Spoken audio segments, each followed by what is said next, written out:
Once again, the opportunity yavari kutipa yekuti tikwanise kusumudzirana nokuti tikwanise tiramba tingotarisira pamberi tingotarisa kuti Jesu ndiri simba reupenyu hwangu. I just desire to be in your presence. I just desire to live for you every single day. When this should be your desire, kuti Jesu, I want to be in the place that you want me to be, so that I can give glory and honor to your name. And I just want to encourage myself and encourage you. This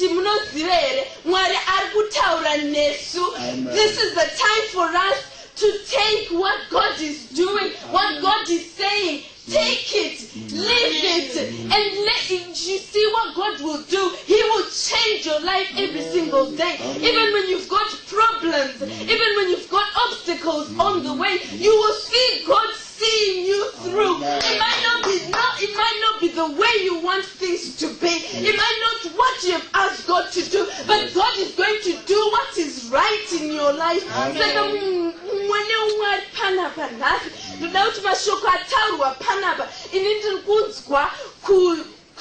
Bubbling inside, because you know what?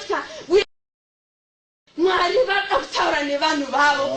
is it that God wants to speak to us? Because He wants us to make a difference. It's no longer about just us in here. Yeah, we are coming here so that we get filled up and we go out there. We should start yearning, longing for our friends, our neighbors.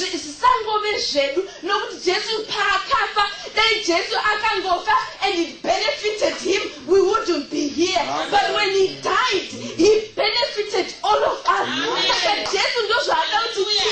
But when we go out there, we make a difference in the society that we live in. Amen.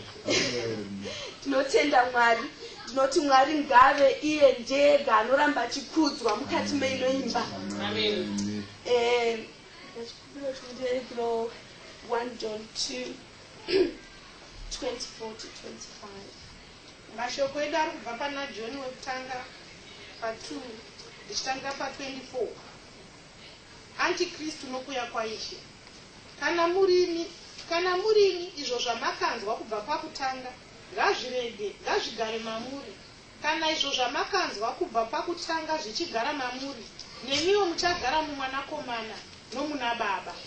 Pa25 ndicho chichipikirwa chaakatipikira, ndihwo upenyu husingaperi. Zvinhu izvi ndakakunyorerai pamusoro panokutsausai. Kana murimi, kuzodzwa kwamakagamuchira kwaari kunogara mamuri. Romans 8 verse 2. Tatenura mashoko edu taakuenda kuna vaRoma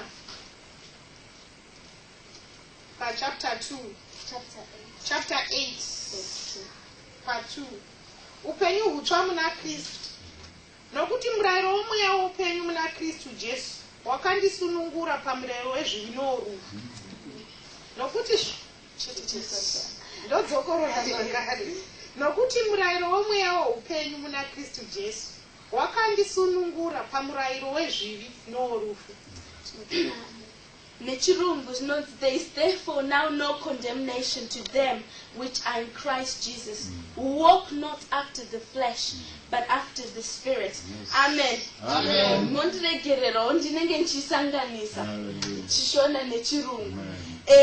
But chandiri kunyatsonzwa ndechekuti maybe every time pandinouya ndichitaura, I can't live seumwe mutaura akataura kuti handidi kutaura zveuko, ndoda kutaura zvangu.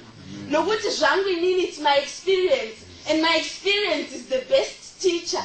Saka inini pandiri pamberi panapa ndoda kungotaura kubva kuna Roma kuti there is therefore now no condemnation to them that are in Christ.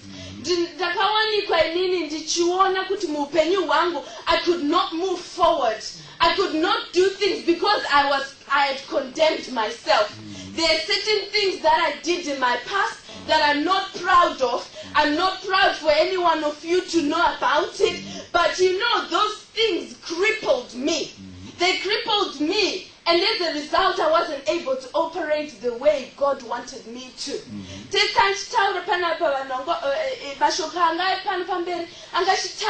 How we should allow the Spirit of God to live within us. The Spirit of God to allow us to function in the way that is going to give glory to God's name. Because I condemned myself. I don't think God is going to forgive me. Amen. I think I'm heading for hell. And for a long time, this is me, for a long time, longer than I care to remember now, I was bound. I couldn't do anything.